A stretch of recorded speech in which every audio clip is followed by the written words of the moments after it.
Hey everyone, welcome to Newmarket LOUD. I'm your host Andrew, joined today by our guest Burdizzo. Thank you for joining us, guys. Hey, thanks for having us. Thanks for having us. Right on, we'll start Can off you guys with hear me yet?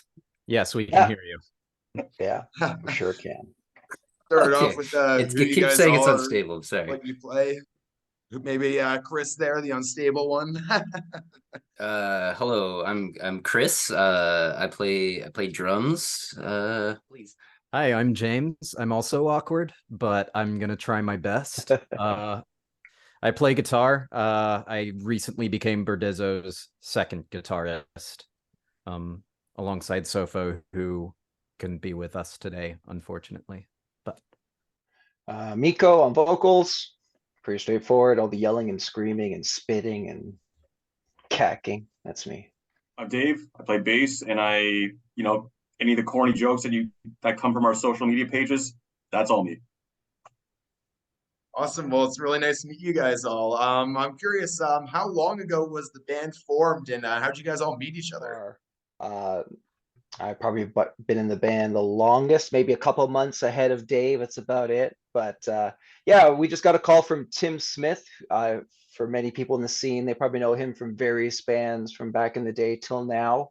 He was putting a band together that was going to resurrect an old band of his. Sofo was already on board. So I was introduced as a singer. He just kind of put us together. Dave eventually came on bass. We had a different drummer at the time. We had two vocalists at one point, This was all back in 2014. And then we finally started playing shows 2016, I believe. And membership changes. Fareed went back behind the kit, and then we remained that way for a long time until the second album, pretty much. And back to a five with James, doing us the honor of joining the fold. Chris, obviously, on drums, came in to replace Fareed. We had Spencer on bass for a while, so we had a lot of friends come and go, right? But we've always been very cool with people when they leave. Life happens, right? We've just been very fortunate to be surrounded by so many cool friends who are willing to kind of pick up where others have left off and helped us continue this crazy ride. Well, as a bassist, I could definitely agree with that. I'm curious with you guys in terms of your band's sound for the general public. What are some of your guys' mutual or individual tastes that shape your current sound? so I definitely have more of a black metal and thrash metal background. I actually wasn't huge into grindcore joining this band. I joined more because I knew I think the black metal background is probably going to be the most pronounced out of the new material when I in terms of what I'm bringing. Other than that, thrash metal background for sure. I was in a crossover thrash band for 7 years back in Texas, and other than that, death metal. So same with James. Actually, before joining Burdizzo, I had never listened to grindcore. It just never really interested me. Because I'm more of I have mostly tech death kind of stuff. Like a lot of my drumming is tech death related, more colorful kind of off accenting and kind of stuff. Always liked, old school death metal, Morbid Angel, even a bit of Suffocation, bands like that. But I've always been a fan of, bands where it just makes sense where the bass stands out a bit more, plays more of a role. A lot of progressive stuff too, like Tool, bit of Dream Theater. Although I'm not as good as those guys, but I aspire to be, maybe. If I get maybe 50% of what they can put out there. I feel pretty good. But that's kind of my influence there. It's bringing some unconventional stuff into extreme metal, and I brought it into death metal before. This is just kind of my stint and bring it into grindcore. And You know, I grew up can't in really that speak. whole punk hardcore into the thrash movement and Napalm and of the like they were just other heavy bands. We didn't really hook into the grindcore term until it became its own scene, I guess, you know, exploding with Nasm, let's say, you know, they took it to the next level and so on and so forth.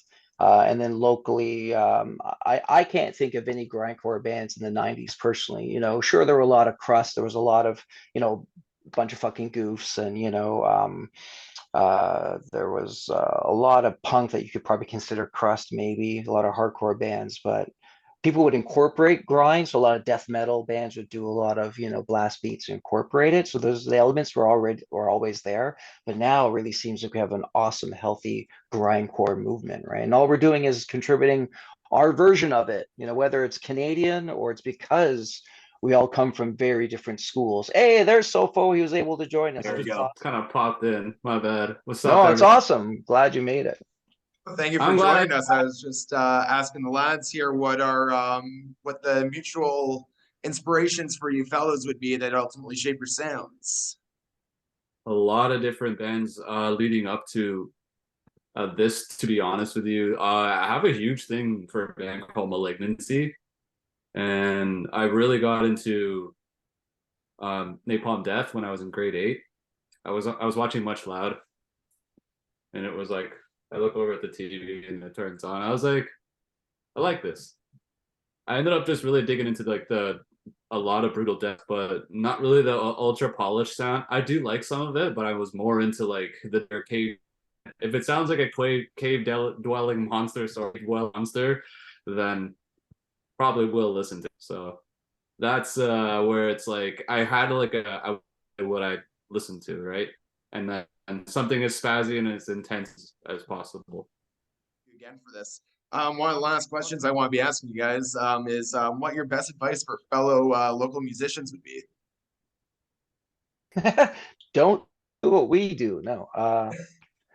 Look, at the end of the day, I say it all the time live, you know, it might sound a bit negative, but it's not, you know, don't take yourselves too seriously, but put in the hard work and Yeah. then equal hard play, right? I mean, you want to have fun. There's no point in doing this if you're not having fun, because you're not going to make any money. Simple as that. But if you're doing it for the love of it, just keep doing it. Who gives a shit what people think? Yeah, if you can, I think the most liberating thing for me as a creative is like letting go of that expectation of making it. I kind of subjected myself to a lot of really shitty, toxic interband relationships for a while, under the guise that if I gave up the whatever fucking current trajectory I'm on, then you know that was gonna be it. You know, I would have been a failed musician. And if there's one good thing to come out of the COVID pandemic, it's that you know, I can not be a musician for a while and I'll be fine. That was a good revelation for it. So yeah, yeah, I kind of agree that do it because you love it. Don't let the desire for success be the only driving force. Really just kind of not only just managing expectations in the way that they just sort of mentioned there, but aside from that, I mean, you know, just making it locally, we're just seeing a lot more of it now that, you know, we've crawled our way out of that time that nobody wants to remember.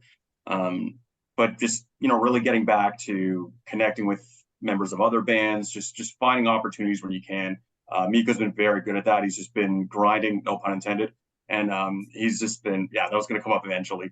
But yeah, he's just found a lot of opportunities, and it's just, you know, there are times where we almost say it's like a good problem to have. You know, we've got a lot of opportunities in front of us. We got to plan for it. We got to make sure we're rehearsing and that we're on our A game when these opportunities come our way. But also just, you know, make the most of it when you're there. You know, if we're out of town, like a couple recent shows we had, just make some good connections there. keep in touch afterward. And that's just going to snowball, and just more and more of those opportunities will come. And then from there, it's, who knows what will happen, but I just think overall it'll just make the whole band experience just that much more enjoyable. It's a way of getting new fans. It's a way of just finding shows that'll bring people in that have never heard us before. And it sounds kind of basic, almost kind of redundant, but I think, fans have to really get on that. I have like a 2-part thing, but they're separate. Number one would be support the bands that are like in your city, because and my other one is for drummers, in particular, when you're playing on stage, play like you actually give a shit. I've played with a lot of bands where they're like, oh, I don't want to break the drums, I can't make any loud sounds. Like, it's a loud instrument, play it like you really want to play it, and everything sounds so much better. Don't be afraid to hit like you really mean it.